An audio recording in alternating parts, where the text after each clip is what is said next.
On a Wednesday. Hope everybody's having a great start to your day. I know egos will be harmed in today's show, Zach, because we're talking about the Titans offensive line issues and how they got completely exposed on Sunday against the Cardinals. And we've got film breakdown. We've got 3 clips of game film for the Titans O-line looking awful against the Cardinals. And it wasn't just Chandler Jones that was single-handedly destroying the Titans O-line. We'll talk about the clip that went viral yesterday of Taylor Lewan getting bodied by a guy my size on the game on Sunday. So we'll do that. Then we're going to revisit something we talked about last week with the NFL Super Six, the Furious Four, which make up the top 10 of some Super Bowl contender rankings. Half of those 10 lost in week 1. So we'll discuss which team we feel best about, which team that lost is in the most trouble. The Titans are included in the 5 who lost in week 1. So we'll go over those teams as well. And it is Wednesday, which means throwing shade to wrap up the show. And Zach, my shade has to do with this upcoming weekend. Something I'm looking forward to, but also something that might rain in my parade, if you get what I mean. But looking forward to throwing shade at the end of the show today. Let's get this thing rolling. Yeah, I do not know what your shade is. I have 2 shades, and I got to figure out if I want to use them both or save one for next week. But one of them, they both piss me off, so it works out, right? So I'll have to make that decision when it is decision time at the end of the show. More people are going to roll in over the next several minutes. We're excited about Wednesday's show. It's the start of the NFL football season, so there's tons to talk about. And today, as Austin said, egos are going to be set aside, and we're going to grind some. We're going to be like Jaws today, grind some film. Yeah, can't wait for that. I thought you were about the shark Jaws for a second, from about to chew up the Titans' offensive line, but you went with Ron Jaworski Jaws. Both works. Both works. Who Jaws of, we don't see Jaws much anymore. But hey, we're ready to roll. Before we do officially get started, we are broadcasting live on Twitch, Twitter, YouTube, and on Facebook. If you're watching on Twitter, we need to pop up your Twitter followers timeline. How that works out is you guys retweet the broadcast, retweet the show, please. And that would help us distribute said show. It's going to be a good show today, especially on YouTube. A ton more people are going to YouTube to watch us, which is awesome. Whether they're a Bucks primetime show, whether it's content rolling out, we have you covered on YouTube. Subscribe to our YouTube channel right there. Just type in A to Z Sports. You can, if you're a Cowboys fan, subscribe to A to Z Sports Dallas too. But if you're a Titans fan, subscribe to A to Z Sports Nashville, and we'll hook you up there. And on Facebook, bottom left corner of your screen, share now to public. Sharing is caring, and caring is sharing. More people are going to roll in. Bottom left corner of your screen, share now to public. Share now to public. Let's get this party started on a hump day, on a shade day. Orlando says finally Zuckerberg gave him a timely notification. I still haven't gotten one, so I don't know what the hell is going on with Facebook right now, but that's just how it rolls. It seems like each and every day. But let's get it going officially. Welcome into A to Z Sports, powered by BetMGM. I'm Austin Stanley. He is Zach Bingham. Make sure you follow us all over social media, whether it's Facebook, also YouTube, Twitter, Twitch, Instagram, TikTok. We're Nashville's on-demand sports talk network, and we go live every weekday morning at 8 Central Time. Got to thank our sponsors because they make it happen for our show, and they help out you guys. Renters Warehouse Nashville, the professional landlords in the area at renterswarehouse.com. Mandu, the pulse of fitness, 1 15-minute workout equals 5+ hours in the weight room at mandu.com. Your first workout is free. Wilson County Hyundai, if you need a new ride, head out to wilsoncountyhyundai.com for their services in Lebanon. And the Bone and Joint Institute, boneandjointtn.org, the region's destination for comprehensive orthopedic and sports medicine care. So, Zach, we know it's Wednesday. Look, the game happened 3 days ago at this point. We all know that the Titans' offensive line got completely exposed by the Cardinals. But now we've got the film breakdown to absolutely prove it. And, you texted this to, me and Buck in our group chat yesterday about, I get and I understand Taylor Lewan's apology now. Take us through why you now understand Taylor Lewan's apology on Twitter for how poor he played on Sunday versus Arizona.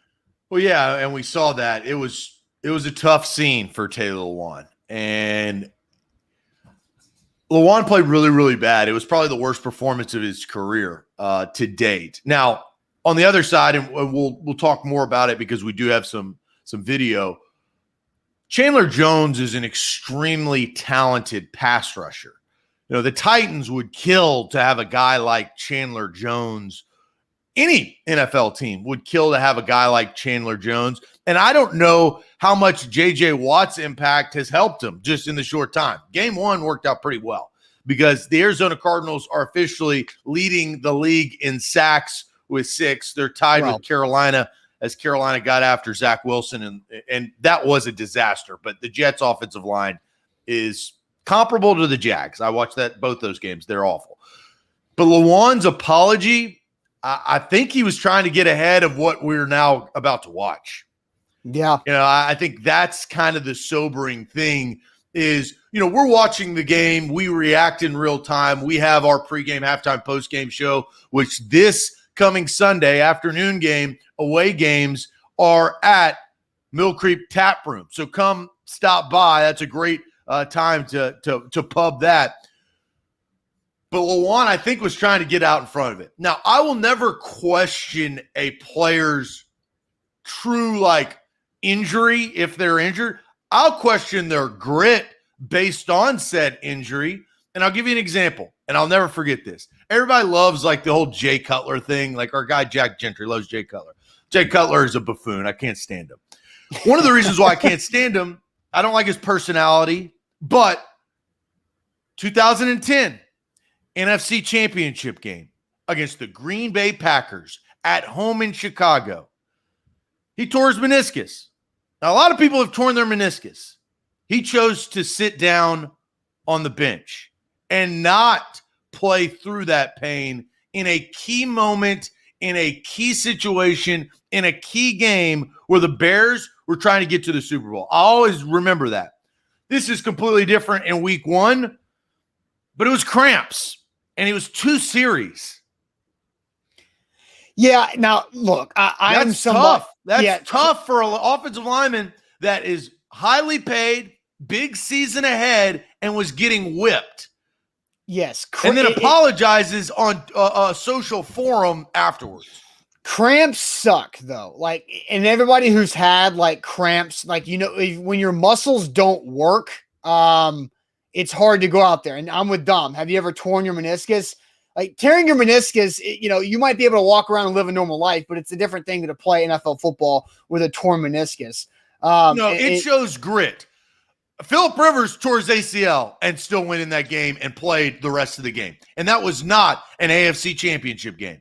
This, my friends, I will criticize the grit and toughness of a player in an NFC Championship game to go out there and try to win it for his team. I don't think you criticize Cutler for not playing when he tore something in his knee. I think you just prop up Phillip Rivers for being able to play through something torn in his knee. I don't think it's worth criticizing somebody who tore something in a game and didn't play. I think that's out of line. He never got back to that point. Okay, that's fine. And so again, I think you should prop up the guy who plays through it, not tear down the guy who literally tore something in a game. But regardless, no, he was widely criticized during that game. Do you not remember that? I do remember that. Yes, I do. But I don't think it's fair for you to judge a player who tore something on their body for not finishing the game. That's illogical. The example is the type of player that you are. The grittiness of said player in a particular moment. That is the analogy. You can take the ins and outs of what it was as I described it, but I'm talking about grit and toughness. And look, Lewan went out for a reason, for 2 series. Now, it was reported that it was cramps. But the problem is the performance, honestly, could have gotten Ryan Tannehill injured, right? Yeah, and no we're doubt. going to watch the plays, the lack of technique, and not just Lewan. This is the offensive line in general that has to completely reset. But you asked me a question, and I answered it. I know. I just like cramps. Like if your muscles don't work, you can't be effective. And that's what I said on Monday. My theory on Lawan's cramping situation is he went to the blue tent, probably got an IV. Then he rode the bike to get the IV working and his muscles loose again to go out there and try to be effective. And I don't know what happened. That's just my assumption based off of what was reported about the cramps, him being in the tent, riding the bike, and then returning to the action. So let's go ahead and get to it. Brian Baldinger, the NFL Network, who, let's see, disclaimer, is not the sharpest caveman in the cave. Brian Baldinger is not. So he makes several mistakes in these videos, but the film breakdown is valid for what Brian Baldinger showed us in 2 parts video. So here's the first part of Brian Baldinger breaking down Taylor Lewan and the Titans O-line versus Chandler Jones. You go to the Music City, you got to stop the king. Chandler Jones came with everything. In the run game, I mean, they couldn't block him. They couldn't block him all day, but bam, quick escape, and then take down the king. Don't let him get started. That's how he gets his big runs. All right, now, they're in high formation. All right, they're a big high formation team. They like that. All right, they like to get the ball 2-back set to Derrick Henry, and then they like to bootleg off it. Well, Chandler Jones knows that. He read the scout report. He watched the offense, so he doesn't bite at all on any of it. He goes right for Tannehill. And ball's out. Ball's out. Corey Peters is coming. And the Cardinals' opening touchdown of the 2021 season is scored by the defense. The rebuilt defense. J.J. Watt celebrating. But he was just getting started. He was just getting started. Like right here, Taylor Lewan tries to short set him. Bam. But look at the long arms of Chandler Jones. He gets his back shoulder pad. Now he pulls him forward. Now he's off balance. And here comes Chandler Jones for the close. Ball's out. Ball's out. There we go.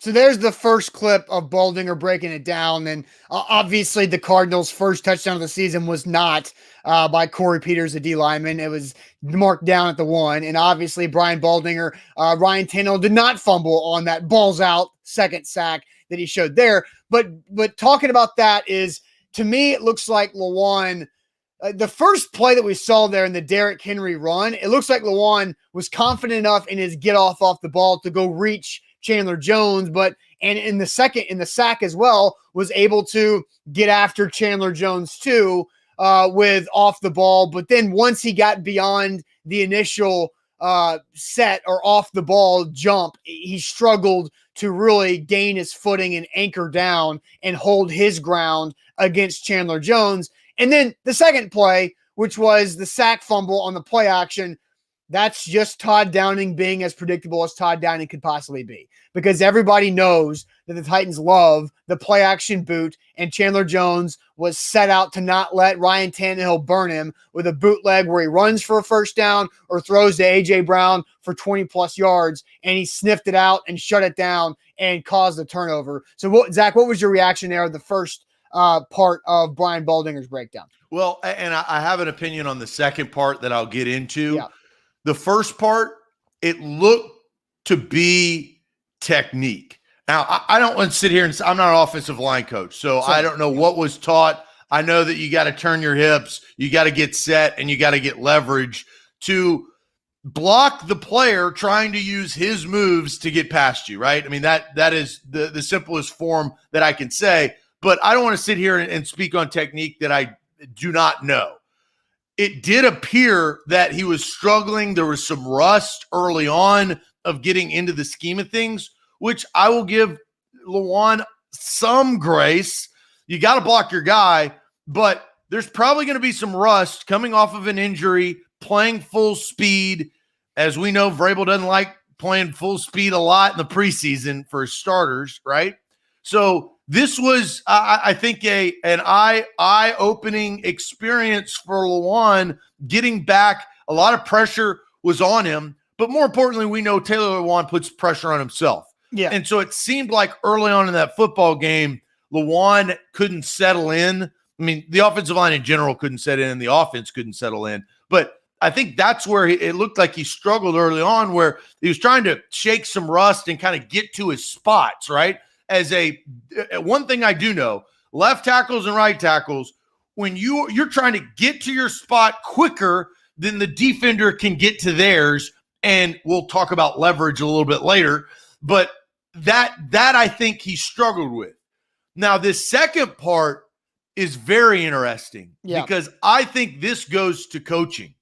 And the coaching is grinding film to know what Chandler Jones likes to do, right? It's Chandler Jones's technique that won him what we're about to see. It's a move. Everybody has a move. Some guys like swim moves. Some guys like over the top. Chandler Jones has his particular move, and it worked very well in the second half of that football game. Yeah, it's called the ghost move, and we're about to see it on display. And also remember, Brian Baldinger does not exactly know the Titans roster that well, but here's part two. Here we go. Again, one-on-ones. Watch him turn the angle here. Watch him turn the corner. See, he's got this move now. He likes to show his hands to get the tackle to show his. And then watch this angle that he turns the corner at. Like a fine European sports car right there.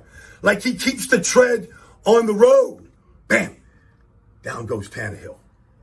All right. He's not done yet. He's got more. Here they put the backup tackle in. Same move. Show the hands. All right. Dennis Kelly drops his mistake. Now, you see this? Once the tackle's on one leg, it's over. He attacks the inside right in the armpit. Bam. Look at him. Like Superman with a cape. Ball's out. Marcus Golden. Let's just show one more here. One more. This is a designed ET stunt. He's going to drive into Saffold, all right, to knock Allen loose. But then he just keeps coming. Gets Tannehill down. Sacks, forced fumbles, touchdowns.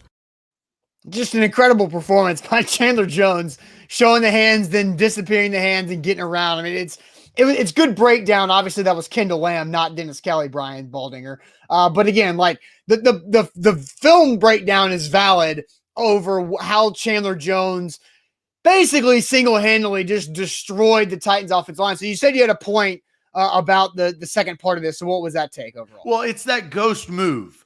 Chandler Jones, and look, Danny is absolutely correct. Credit to Chandler Jones. He is a freak, period. Nothing else.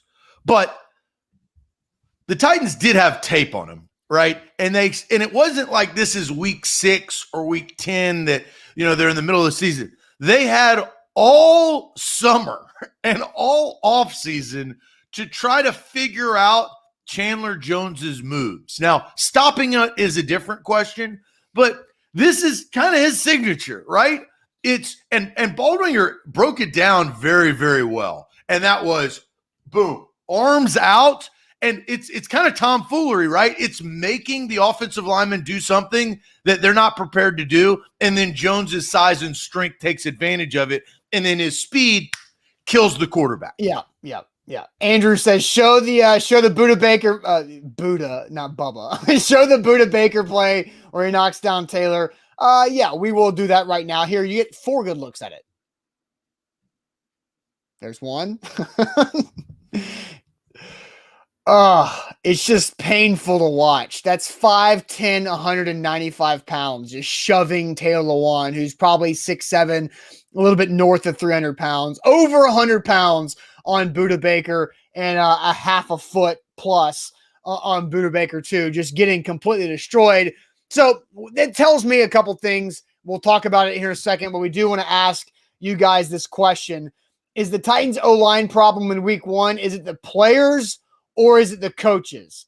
Is it the players or is it the coaches? That's the question we wanted you guys to get involved with today. But first, let me tell you guys about the Bone and Joint Institute, boneandjointtn.org, the region's destination for comprehensive orthopedic and sports medicine care. Whenever that injury happens in life, make sure you know who to go to and you know who to trust. That is the folks at the Bone and Joint Institute. They have over a dozen doctors there at the facility who specialize in literally anything that can go wrong with your body, from your ankle, from your foot, all the way up through your hips, knees, shoulders, spine, neck, and head. boneandjointtn.org. Don't forget BetMGM. Download that app today. They got Parlay Boost. Monday, they got a free bet. Code ATOZ Sports. They are the king of sports books. You can't beat that. And risk-free $1,000 bet for new users, risk-free up to $1,000 risk-free bet. Use the promo code right there on the screen when you download the app, ATOZ Sports. That's BetMGM. They power our morning show. All right, so let's read some comments. The question is the Titans' offensive line problem in week 1 the players or the coaches? Steven says the coaches. Let's see. Zachary says Buda Baker ain't no chump though. Yeah, but like 5'10", 195 pounds, like that's basically me. I'm a little bit taller and a little bit lighter than Buda Baker. A lot of it slower, but yeah, I'm a lot of it slower, not nearly as powerful and explosive. We know that, right? But Buda Baker should not be able to shove in bull rush a former 3-time Pro Bowl offensive lineman. So what that tells me is that, and several of these clips that we've talked about so far today and watched, is that Lewan doesn't necessarily trust his knee yet mentally.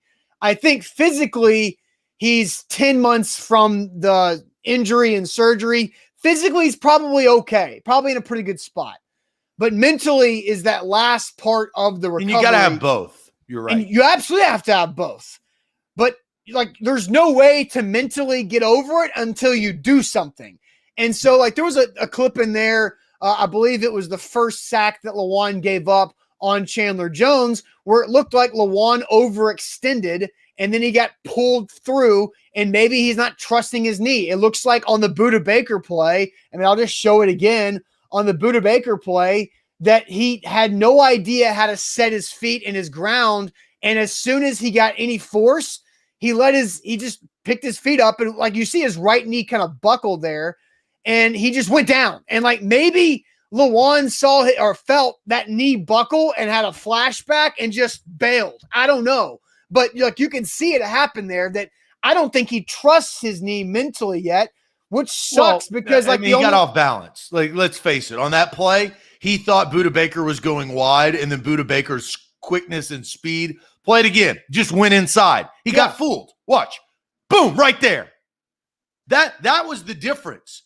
You can diagnose the knee and the mentality and all of that. I think that the knee and being able to shift from inside outside, that's part of trusting your knee. It's right, being able to have that sudden movement that's powerful enough. Buda Baker cannot move that type of weight without having the leverage or the off balance of the other player. In this case, it was Lewan. So he took advantage of that, and everybody's just looking at, the short number 3. And by the way, the single digit also makes it worse, right? Because of the look of it, right? And we're not used to that. I'm still getting accustomed to single digits on defense, playing linebacker and corner. But I think we're probably all correct in the sense of mind, body, and soul in the first week coming back after a torn ACL, which was the biggest injury of Lewan's career.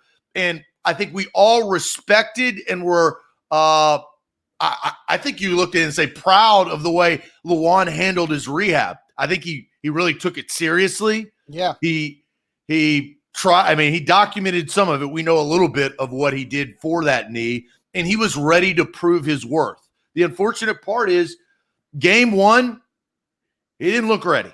Yeah. And you can't have that as a left tackle because in the NFL, Austin, we all know if you're the left tackle, you're going up against pretty much the best player on the defense. We know the 4 top positions of football. Well, here's the pass rusher. You're gonna get got if you're not 100% because Chandler Jones, they got like 4 more Chandler Joneses this year. Here's the crazy thing is that Chandler Jones at the beginning of the game was going back and forth from one side to the other. And then they realized how bad Lewan was, and they stuck him on that side. Good coaching. Good coaching. And so G-Man says that's painful to watch. A couple good comments from BMO on YouTube. BMO says Lewan's body language on tape shows the mental part is not there and trusting his knee. And then he adds also shows that he's trying to compensate for the knee, which is causing him to be off balance, which that's kind of my point is that the mental trust of the knee is not there to be able to react. Lewan's probably strong enough. He's probably had enough strength and the healing in the knee, the rehab and all that, he is probably in great shape. But it doesn't matter if you don't trust it physically and you go out there and something, a little tweak of one knee or being off balance and not knowing if you can shift back or trying to overcompensate will cause you to be off balance. And it leads to 195-pound safety shoving you on your ass with very little ease. I have my answer. Okay. My answer is not the players. My answer is I'm taking a step back and looking at a drone's eye view. Bye-bye, birdie. We're in drone age. A drone's eye view of what this game was and why I'm going to blame the coaches. The offensive game plan stunk to start this football game. Agree? Yep. They got down so much, 18 points, that they couldn't run the football and put an extra blocker in there because they had to pass the football. They had to make big plays to get in. So I'm going to blame the coaches for putting the offensive line and the players in that situation. Obviously, I think you could you could say both. A lot of people say both, but this is why we ask these questions, is to pick one. I blame the coaching staff and the predictability, Austin, that you spoke of on our post-game show, our halftime show, our post-game show, and Monday reacting to this game of Todd Downing in the first and second quarter. That got this offensive line. And what do we always say in football, guys? In the chat, I know you know. When a announcer on a game says, oh no, now they can pin their ears back. That's exactly what the Arizona Cardinals were able to do in the second half. They were able to pin their ears back, where you're going to get situations that don't look good, and you're going to have that. God, that's just so awful. So I blame the coaching staff for not putting the correct game plan in to be able to adjust and possibly put another blocker in because they didn't have the lead or they weren't within complete striking distance. So that's my final answer. Steve says, stop showing that clip. There's a reason why on our video there's a warning that only egos were harmed in this breakdown. So Cody says, I'll say it again, promoting Downing and Shane was a mistake, period.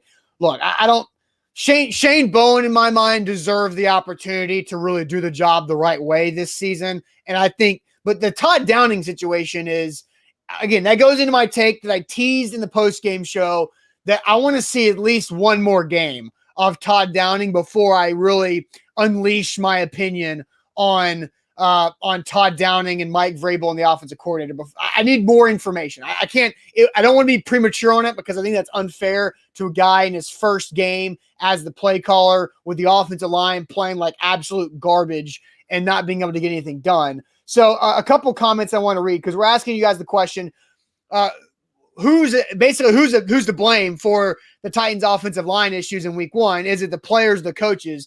So F-Word Pod says, 1, Vrabel offseason snap strategy. 2, no in-game adjustments. And 3, the players.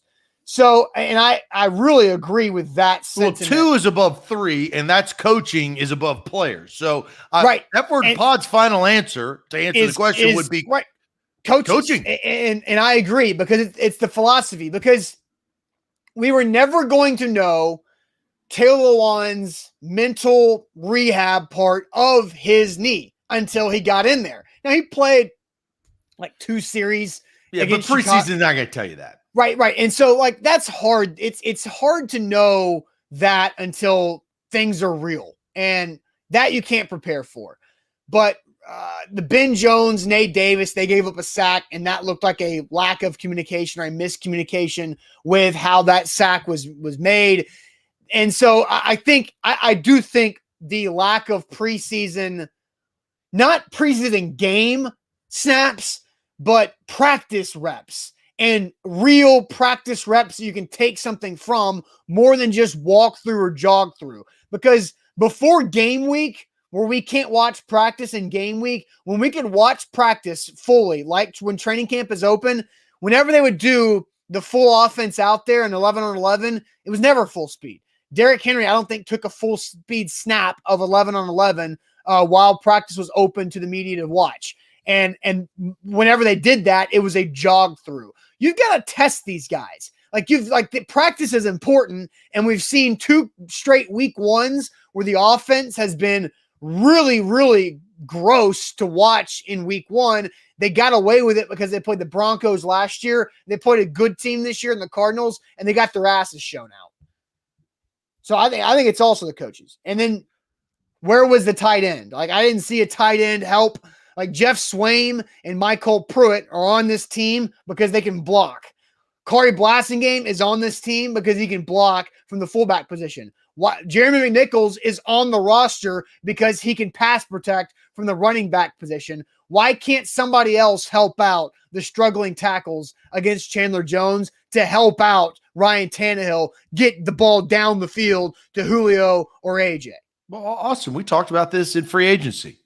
The departure of Jonnu Smith, where Jonnu went to go secure the bag, and he did in New England. Damn straight. He was a big part of their success last year when Lawan went down in helping. They don't have a Jonnu Smith. And Jonnu Smith, we've seen that guy personally. That dude's huge. That guy can get in the way of some pass rusher, especially help, right? And it looked like the offensive line needed some help. But this offensive scheme has gone wide receiver heavy, not tight end heavy. So they don't have the luxury of having those blocking tight ends like Anthony Fasano and Cat Stevens that they can dump in there for a play.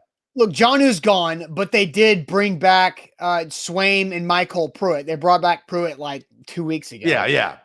They just brought back Pruitt. Yeah, right. But again, he's back, and there shouldn't be a lot of time lost. He didn't play on Sunday. Michael Pruitt? That much? Well, he did play. The first snap of the game was Anthony Ferguson was the third tight end to get a snap. But that's the point. They got so far behind, they couldn't use any of those guys. Yeah. Jordan says biggest miss of the offseason was letting Jonnu Smith go. And that was my whole take throughout the month of February and early March, is that I thought if you're going to prioritize Jonnu Smith to Corey Davis, I wanted Jonnu Smith back because he's the glue guy between the running game and the passing game. He was too expensive, though. Yeah, no, absolutely. Because there's no Julio. Would you rather have Julio Jones or Jonnu Smith? Without Jonnu Smith, we're going to find that out. Yeah, we're about to find that out for sure. I did see a comment I wanted to read, which is Malachi's comment is why I also answer with coaches, because Malachi says Lawan is less than a year removed from his torn ACL. Is he expected to be perfect in his first game back? Obviously, no. You're not expecting Taylor Lawan to be perfect in his first game back from an ACL, but you're going to expect him to be better than this. This is just atrocious. This should never happen to a 300-pound man going up against. Look at the push of Roger Saffold getting pushed back too in that clip. I know Lawan is the highlight, but look at Saffold. Yeah, but Saffold's guy's probably 310. But you know what I'm saying? Lawan gets shoved and falls down on his keister by a guy who weighs 195. That's Watt on the other side's about to get to Tannehill. Watch on the left side of the screen. Watch. Hey, JJ. He's coming in fast. Well, yeah, that's because JJ Watt was looking at David Questenberry like he was Will Svitek back in the Jake Locker days. All those guys, across the board on that was a bad snap for everybody involved because even McNichols got beat by Justin Simmons, the blitzing linebacker in that. It was just a bad snap, just a really bad snap by everybody. And that's why I think it's the coaches, because they clearly were not ready to play. If it was just Lawan that was the issue, then you can say, well, you never know about his ACL rehab until you put him out there. But my God, nobody on that offensive line was ready to play football on Sunday. And it's the coach's job to get their players ready to play. So it was embarrassing. So is this warranted? Is the apology that we know why he apologized now that we've watched more tape from Sunday's game, and Lawan obviously was there and he knew exactly what happened. Is this something that Lewan needed to do? I mean, it wasn't a lie. So when asking, was it warranted? I mean, maybe. But again, I would prefer that to happen not on Twitter, but actually just keep it in the locker room. Because we've just seen Lewan. If it was Lewan's first time that he had to tweet an apology about something, then sure, nobody would have an issue with it. But it's only like he's averaging one apology tweet a year. And it's something that we can't, like, I don't think he's run his course. His apology tweets have run its course. He can't do it again. Like, that's it. Like, no more apology tweets. I know Lewan cares about the fans, which is why he's tweeting things. He cares about what people think about him. He reads his Twitter mentions. He listens to the radio, which is why he knew what Zach said about him not being built to be a Pro Bowl left tackle or born to be a Pro Bowl left tackle. Lewan was listening, and so he cares about things like that. So, you know, I wish he would have just not tweeted it and talked it and kept it in the locker room, because we've seen it too many times already. Well, and I think you talked about it, just a short while ago. Mentally, he's got to get there, right? Mentally in the football game, he's got to be able to trust his knee, trust what got him Pro Bowls early on in his career, and trust him the way that he knows how to play left tackle and protect a quarterback. He knows how to do it. And he is a stellar football player. But as I've said, it's a tough road because the NFL is not forgiving. There's going to be another badass dude that's going to be right down the edge trying to get to Tannehill that Lewan's going to have to rely on his technique and his football skills to get in front of. You don't have a lot of time to get mentally ready. There's just you don't have that luxury. You got 17 games. Now you got 16.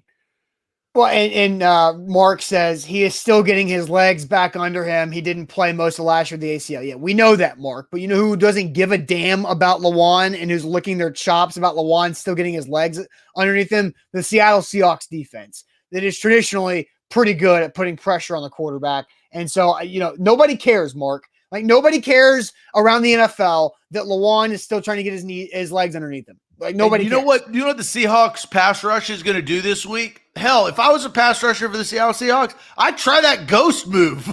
I tried Chandler Jones's ghost move. Hey, let's just see if it works. Yeah. Right? Because you see on film that now, and here's the hard nobody's perfect, right? No player is perfect. They all have the things that can a defender in this case can take advantage of. Right. Now it's on tape. So Lewan's going to be getting more ghost moves this year, and they're going to try to get him off balance. They're going to prevent him from shifting his hips and getting his weight squared to block and protect. You don't want to do this week 1, like week 16 or week 14 or week 10, but people are going to go back to this film. Indy's going to go back to this film. Jacksonville, the New York Jets, the rest of the AFC South. Everybody's going to go back to this film and see if they can recreate the success that Chandler Jones and the Cardinals had. Jamal Adams is looking at what Budda Baker did. I'm like, I can get me something. Oh, yeah, Jamal Adams is he the best safety in the league? One of them. If I would say he's the best safety in the league. I'm not prepared with knowledge on the safeties to say who is definitively the best or second best or third best, but I know Jamal Adams is one of the best. I think Jamal Adams is one. Okay, I'm going through my Rolodex right now of NFL safeties. That's cool. My Rolodex is not up to date just because it's week 1. Yeah, I gotta watch ball. Ball. I think Jamal Adams is the best. That dude, he has size, speed, and the big thing, he has tenacity. He's pissed off to go get after that quarterback. He's going to be a problem this week. That's fine. Okay, so last week, Zach, we talked about Mike Sando's Super Bowl contenders, and the Titans were in the top 10 of those Super Bowl contenders. So were 4 other teams who lost on Sunday. So let's discuss these Super Bowl contenders. Which of these 5 Super Bowl contenders do you feel the best about after their week 1 loss? But first, tell everybody about Wilson County Hyundai. Yeah, Wilson County Hyundai is where you need to go to get your next ride. The Sonata is primo. They got brand new Sonata in stock at Wilson County Hyundai. You can go to their inventory at wilsoncountyhyundai.com. If you want to trade in a vehicle, they will make a deal with you there as well. So if you're thinking about, hey, man, I'm trying to get rid of this particular car that I've had for quite some time, I want to upgrade, go to Wilson County Hyundai. They will hook you up. They know the right deal, and they can make the right deal for you, whether it's the Sonata, the four-door sedan, or whether it's the Elantra, the midsize SUV in the Santa Fe, or the full-size SUV that you've heard me talk about. I saw Palisade on the street yesterday. I was like, dang, that looks good. That looks nice. I moved over. I was like, look, I'm getting in this lane. That thing, I just want to kind of take a view. Well, you can dominate the streets like that Palisade did yesterday. WilsonCountyHyundai.com. BetMGM, download the app, use our code ATOZ Sports. You get a risk-free bet up to $1,000 after your first deposit. Your first bet risk-free up to $1,000. Just use that code ATOZ Sports. If you missed yesterday's A to Z Sports picks, I highly suggest you go back and watch on the same platforms you're watching on right now, because Alan Bell and Brian Edwards broke it down. They gave you a good parlay for college football already, and some winners in the NFL. It was nearly a 40-minute show. It was really good stuff. I listened to it, the majority of it, while I was running errands.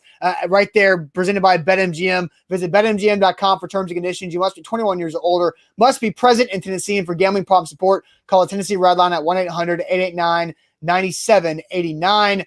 Zach, we went through the Mike Sando of the Athletics Super Six and the Furious Four, right? The Super Six Super Bowl contenders were the Chiefs, the Bucs, the Packers, the Bills, the Rams, and the Seahawks. The Furious Four Super Bowl contenders, the Ravens, Browns, Niners, and Titans. So if you go through these 10 teams, 5 of them lost. The Titans, the Browns, and the Ravens lost this past week. And then in the Super Six, the Packers and the Bills also lose, with everybody else winning in this. So the overall question is, which of those 5 teams do you feel best about who lost in week 1? Because the Titans, I don't think we're answering the Titans. I don't think we're answering with the Packers on this list either. Although the Packers might have the best quarterback of all the losing teams. But who do you feel the best about after week 1 in their loss of the 5 who lost? Man, I'll be honest. I mean, obviously and we'll talk about the winning teams here in a second, but it's either the Bills or the Browns, right? And if you watch the Browns game, God, they pissed that away. Now, it won me money because I had money on the Chiefs. And the Chiefs are very, very good. And the Chiefs, as we know, what makes the Chiefs great is they are hard to close out. They are so deadly. You can't give Patrick Mahomes 36 seconds. He's going to go down and kick a field goal or score, right? But at the same time, you have got to keep the ball away from him and extend drives. We saw that Dak Prescott was unable to do that against Tampa last Thursday night.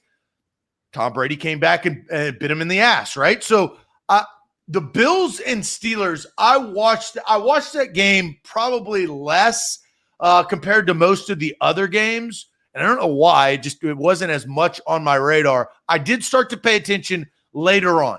I saw when the Steelers took the lead, and I said, surely Buffalo can come back. But then all of a sudden, the Steelers go down, kick a field goal. They're up by 10 points. And the Bills, they didn't have an opportunity to get back into that game. There was not enough time, and they didn't have enough firepower to score as many points. It's between the Bills and the Browns. If I had to pick one, I trust the Bills more because I trust Josh Allen over Baker Mayfield. And it was not Baker Mayfield's fault. Unfortunately, it was the punter's fault. And the punter screwed Baker Mayfield. And Baker Mayfield, if you watched it, they panned right to Baker right after that botched punt. Oh, man, if you could listen to probably what he was thinking, I bet you there was a few MFers in his mind. So I'm going to go with Buffalo. You think Buffalo? See, I'm with the Browns. I really think the Browns went toe-to-toe with the Chiefs in Kansas City, and the Bills blew it at home. They were up 10-0 at half. Then they gave up 20 unanswered to the Steelers and then couldn't get anything going. They finally kicked the field goal to get within striking distance and then could not, close the door on that. So but as real quick, and Louis is correct, Big Ben did get hot late in that game. And you can't, whether you like Ben Roethlisberger or you think he's old or washed out, he still is very, very talented and has those moments that can make the Steelers unbeatable. And so I do want to say that. I understand where you're coming from, though.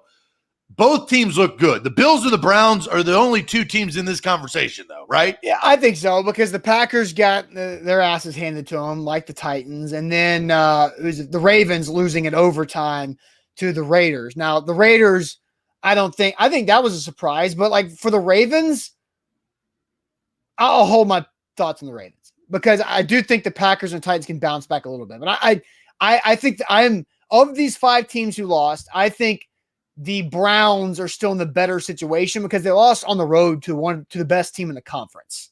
And they lost by 4. Like, it was a very highly competitive game. So I think I'm still. Well, the problem with that is, though, well, I guess you could say that with the Bills because of the Steelers, but the Browns, any tiebreaker, that the Chiefs have the tiebreaker. But I understand that, but the Browns were expected to lose. They were underdogs on the road, and they were expected to lose. The Bills were 6.5-point favorites, and they blew it against the Steelers at home. The Titans were favorites, losing at home. I believe the Packers were favorites at home and got blown out by the Saints. They were. The Ravens were also favored by 4 points, I believe, and they lost. So, again, the Browns are the only one that was supposed to lose, and they played a really entertaining, close game that was high scoring. I think if you had one question mark about the Browns this year, it's not their defense, it's their offense. And so everybody's going to give up points to Patrick Mahomes in the regular season. So they gave up 33 points, but the offense still put up 29 like that. So if the bigger question mark for the Browns is the fact that their offense, can they hang? They hung. And so that's where they're not going to play Patrick Mahomes again until January, deep January. And so that's why I feel good about the Browns. I will give Baker Mayfield a compliment on that game. He had some zip on the ball, and he had some really good passes. And he's a unique quarterback in the sense that, he has a very strong arm. He doesn't have to set his feet. He made some good plays to the tight end, Landry. I was subtly surprised with the quarterbacking performance. The punter got the best of him. Yeah. So it's tough, but the biggest surprise, I think, were how bad the Packers played, right? I mean, the Titans were surprising, but I thought I could see that from the Cardinals. We've seen that before.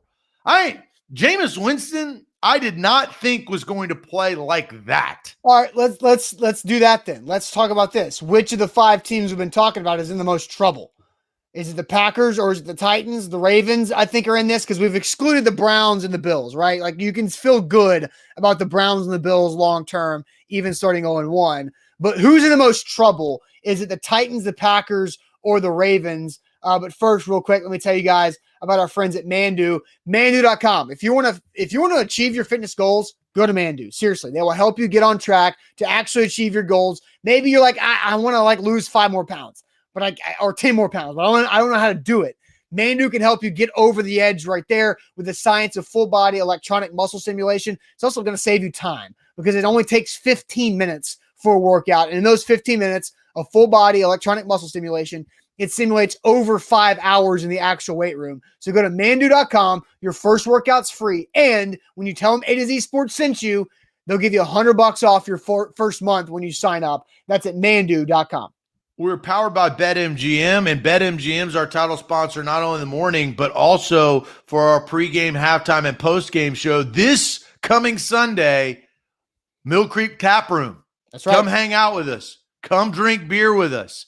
We won't be necessarily drinking beer, but maybe a postgame. If there's a celebration after our postgame show, have a Mill Creek, crack a cold one, away games. We are there live. It's going to be a great atmosphere. We want you guys to come get involved. Plus, Nashville Power Sports, they're going to be a badass, jacked up golf cart that you could be cruising around your neighborhood. That's going to be live on location. We're going to talk more about that in our whole game day show, but National Power Sports, Mill Creek Brew, and BetMGM. That's right. So which of these three teams is in the most trouble with an 0-1 start? Is it the Titans, the Packers, or the Ravens? I think you can answer all three. The Titans and the Packers probably played better competition than the Ravens. The Ravens actually went into overtime and lost, where the Titans and Packers lost by 25 or more. So, Zach, what are you feeling on this? Who's in the most trouble of those three teams? My gut. So I kind of have on all three. I'm actually going to put the Ravens don't have running backs. That's scary, right? I have my answer. My answer is the Ravens are in the most trouble because I think I'm not like the running back thing is important because Latavius Murray are not what they were 3 years ago, but they will be serviceable. But I do think losing J.K. Dobbins, losing Gus Edwards and those two guys have been staples of that Ravens offense, and that was what was going to make them different, along with Lamar Jackson. But I think losing Marcus Peters hurts the Ravens the absolute most, him being out for the year. And then the Raiders, they still should have beat the Raiders. And so I think that the Packers... Tyson Williams, though, looked really good at running back. If you watched Monday night, he looked really good at running back. I missed the name. Who? Tyson Williams. Oh, yeah. He had a good game. 9 carries, 65 yards, and score. I mean, he and Lamar Jackson each averaged 7+ yards a carry. But, people are going to find out. Nobody knew who the hell Tyson Williams was going into that game. So now they know, and now they're going to watch film on him and try to figure him out a little bit.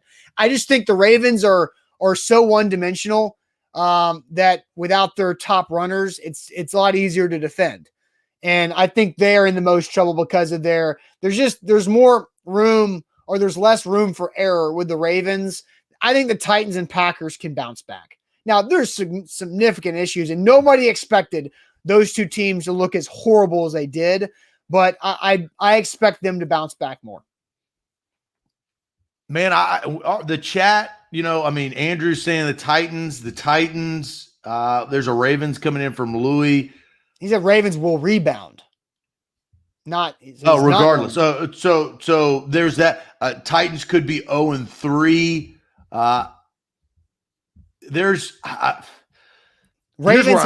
Ravens have the Chiefs this upcoming week. So the Titans could be 0-2. The Ravens could be 0-2. I'm looking up to see. I'm not sure who the Packers have this upcoming week, but Packers playing prime time. Who do they play?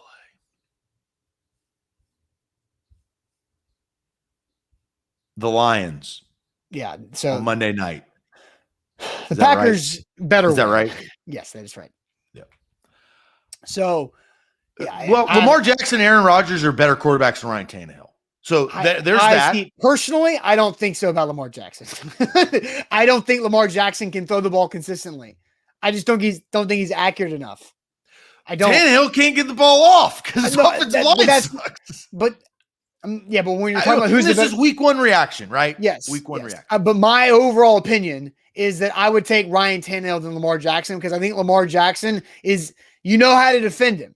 Like Lamar Jackson is not accurate of a thrower down the field consistently, and Ryan Tannehill is.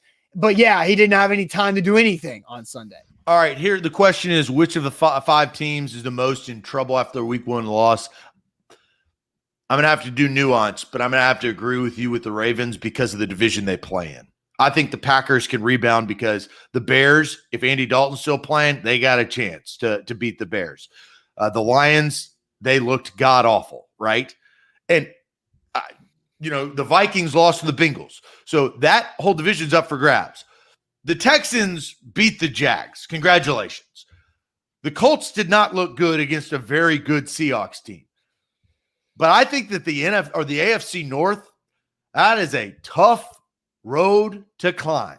That is the tiebreaker. And so that I think wins the argument. So Joseph Yoon on YouTube says that I am now discredited because we are biased Titans fans because I think the Ravens are in the bigger trouble. No, I think the Titans have it because of the division situation.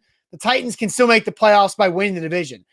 the Ravens have a harder shot at winning their division, which means I don't know if they'll make the playoffs. Well, in immediate trouble, I'd go with the Titans. Immediate trouble, because you could blink and they could be 0-3. Austin, you could blink and they could lose to the if I told you they lost to the Seahawks and then they lost to a tight game against Indy, which they usually don't beat Indy at home for some reason. Yeah, when they beat Indy, it's in Indy. They start 0-3. This season looks a lot different than what we all expected.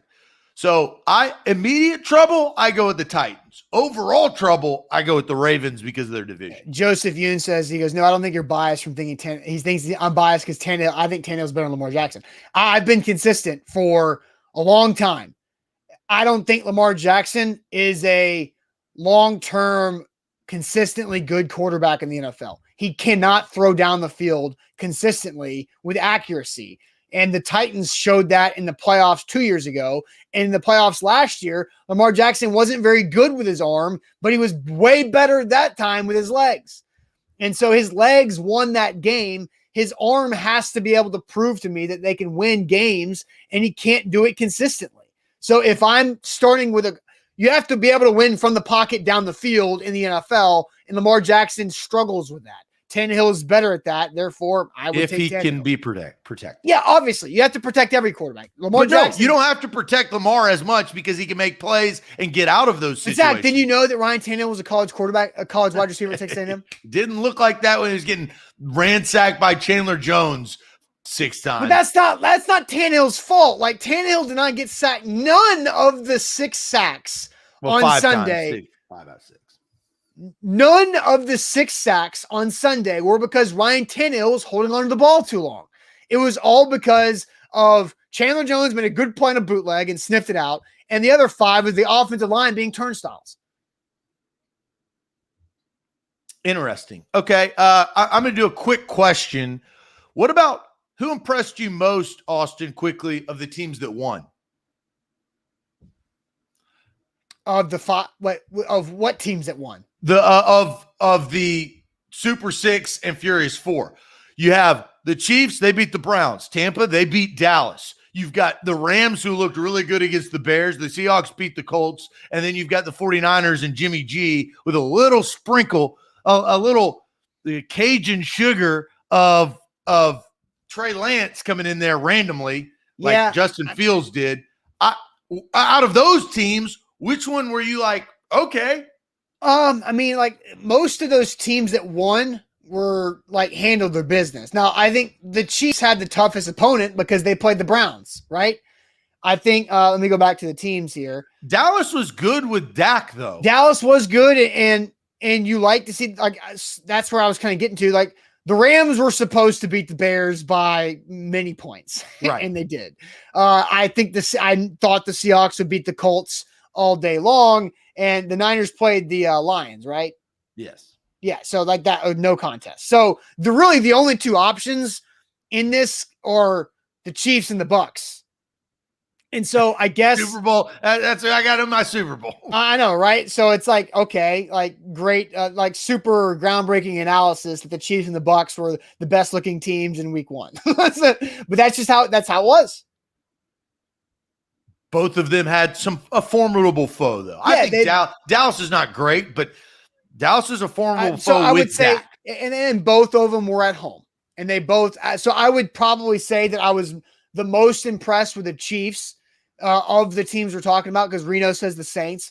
Saints are not in the conversation, but like I think of the teams we're talking about in the Super 6 and Furious 4 of the winners, the Chiefs, because they had the best opponent. The problem with the Saints, Reno, is their quarterback. And Jameis Winston, I had seen that before in Tampa.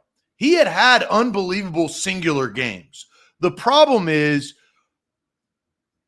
the probability of 2 out of the next 4 games or 2 out of the next 3 games are going to be 2 to 3 pick games.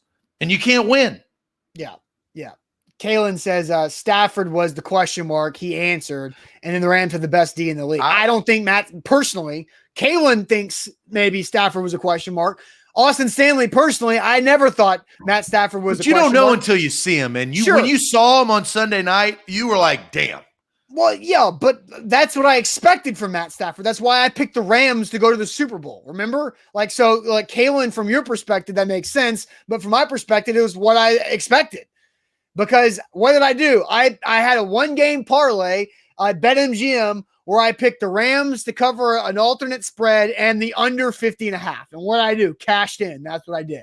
Because I expected that to happen with the Bears. And the Bears are not, a good enough test right now for the Rams overall. So, Bears are bad. Week 4, Fields has got to start minimum. Or Nagy's going to get fired. Again, I think Nagy's trying to be cute. And look what cute got Doug Peterson last year for the Eagles. Got his ass fired.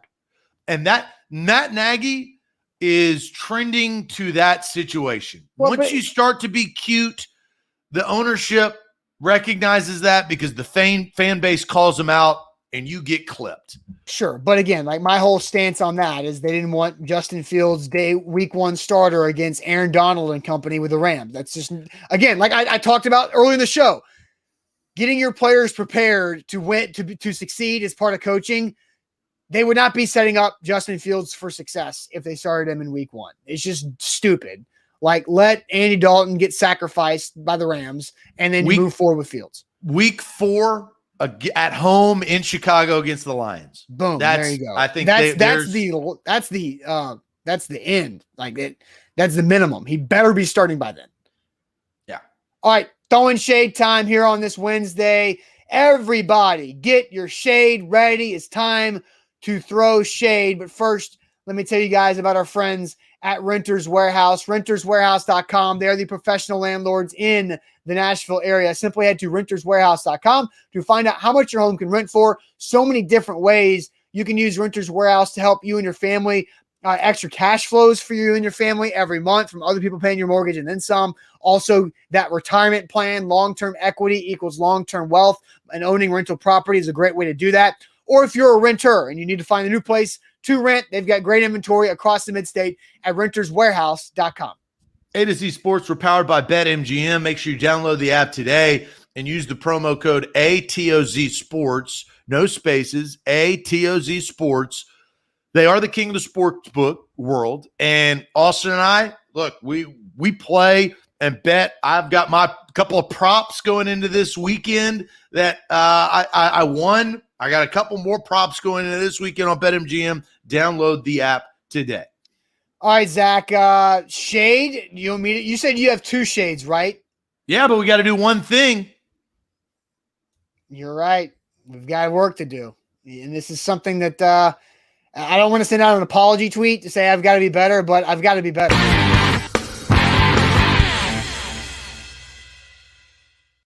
All right, throwing shade. Now we can throw shade. So if you've got 2 shades, we can shade sandwich this thing and then read your comments on your throwing shade as well. Joseph says throwing shade at Vrabel for throwing Julio shade. No, you don't coddle Julio Jones, Joseph.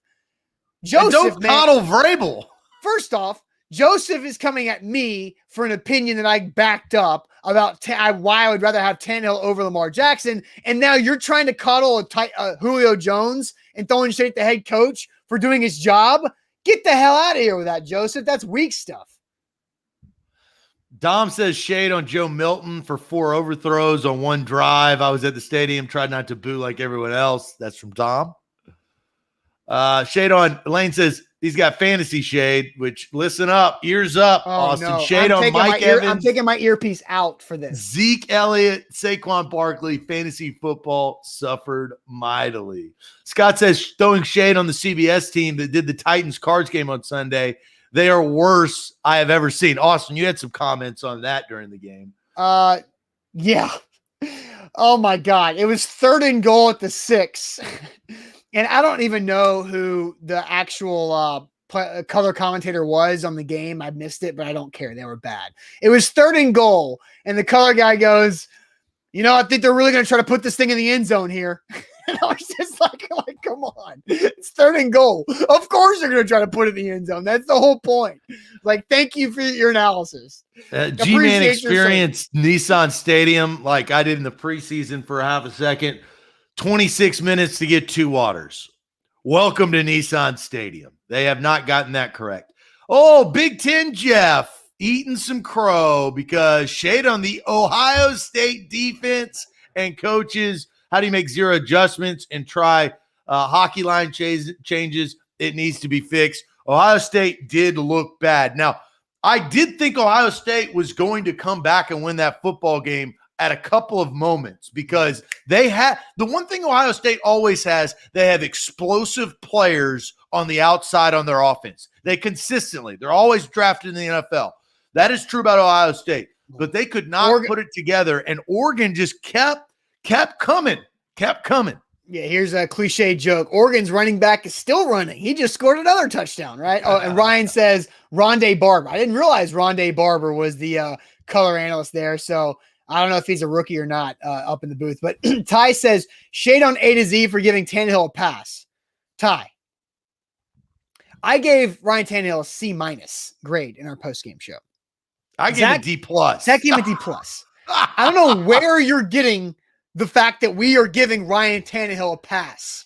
A D+ is a stern talking to from your parents if you bring home that on your report card. That ain't going easy. Yeah, no, but again, Ryan Tannehill had the least amount of problems that he could control on Sunday. Absolutely, Ryan Tannehill should not have fumbled in the first strip sack from Chandler Jones early in the first quarter. Game plan, offensive line, and drop catches. Those 3 things hurt Ryan Tannehill, and none of those 3 are his fault. No, they're out of his control. Ryan Tannehill tried to do his job. He did his job better than anybody else on the offense. Nick Westbrook-Akine, he did his job too. 3rd and 10 near the goal line, went and got a first down to set up the Titans' first touchdown. Ryan Tannehill, A.J. Brown, probably to an extent did fine too. But no, Ryan Tannehill did his job for what he could control better than the majority of Titans offensive players. When I give him a pass, I give him a C-, I give him a D+. All right, I doubled down on this shade. Carmen, you're absolutely correct. Carmen, throwing shade at battery-powered lawnmowers. Those things are effing awful. Why? Hasn't worked in months. After hours with customer service and a 2-hour drive to the service shop, it fires right up. What's wrong? I am out on battery-powered push lawnmowers. Well, they don't have enough juice. No, the juice is not sustainable. How many battery packs do you have? 1 or 2? 1. They don't last. I've experienced that. Last summer, I experienced that. Well, how big of a yard do you have? You buy the right lawnmower that fits your needs. My battery can get me 2 Does it cuts. shut off if you get in thick grass? No. Ever?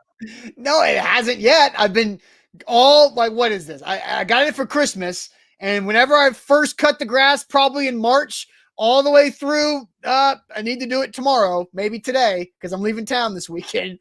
But I need to cut the grass soon, and it's gonna be freaking raining. But my experience with battery-powered lawnmowers is they suck. That's just my experience. And Kelkins asked, "What brand am I using?" I don't remember it. I don't know. I can't remember off the top of my head. It's bright green. But again, you don't buy a battery push mower if your yard needs more than that. And the shade didn't make sense. They were throwing shade on their battery powered lawnmower for not working and then taking it to a service shop and then it worked. I think it was the amount of time, 2 hours on the phone for 2 hours. I think that was the shade. Well, that's customer service, man. I can't help you there, but so you have 2 general shades. Customer service. I know, right? I'm going to save one of mine. Okay. So you can go first. Okay. So my shade is, I've already kind of mentioned it, is I'm going out of town this weekend. I have not taken a weekend trip in the football season since 2016. It's almost 5 full years since I have taken a trip for a weekend during the season. But I'm going to be back for Titans Seahawks being a 325 kick kind of gives me the wiggle room. But I'm going to be on the show tomorrow. Then Thursday around lunch, driving to Atlanta to hang out with some friends, with my wife. We're, got some plans, got different bars we're going to, rooftop stuff, other activities. And it's going to be like raining and thunderstorming all damn weekend. And we're going to be at a hotel downtown in the good spot where we can walk everywhere. And it's just going to be terrible weather. My shade is on the Atlanta weather that's going to happen this weekend because we were set up to go to all these different places, to do all these different outside activities, and it's going to freaking rain. It's crazy. It's like going to the beach and a tropical storm comes through. Oh, yeah. Speaking of that, I went to the beach during a hurricane this summer. Yeah, but it cleared up. It cleared up. I don't know if I ever talked about this. During the hurricane, my wife and I went on the beach at 10 p.m. The hurricane hit at like midnight. And we were like, what's his name? Good Lord, what's the freaking movie? I've lost it. We were like Captain Dan, just going out there in the middle of the storm. Like, you call this a storm? And just played on the beach there for all night long. It was fun. All right, my shade, the infiltration has just happened. That would be one of my shades, but don't recognize it. My shade is actually something that Austin brought to my attention this week, and he described a person. I won't out the person because I don't know the person, but it was just this person was described as not a good texter. My shade is on anybody that is described as not a good texter. I can't stand those people. They don't get back to you. You ask them questions, and maybe they get back to you a couple of days later, and then their alibi is, I'm just not a good texter. I don't like text. BS. It's 2021. Pick up your GD phone and text back if you have a question. Don't go with the, I'm not a good texter. You don't want to be known as not a good texter because you're not reliable. You end up probably not being a very good friend because you don't know if they're going to show up. It's like, hey, group text message. Everybody has that one person that probably just doesn't respond back. That person is not reliable. So my shade, if you are that person, and I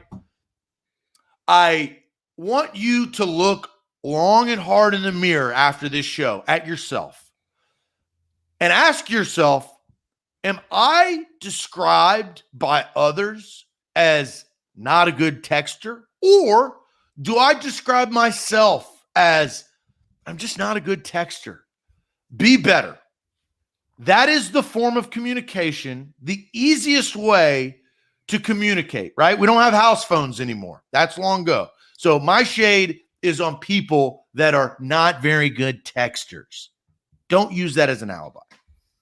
I have follow-up shade on myself for not remembering the name Forrest Gump and also Lieutenant Dan.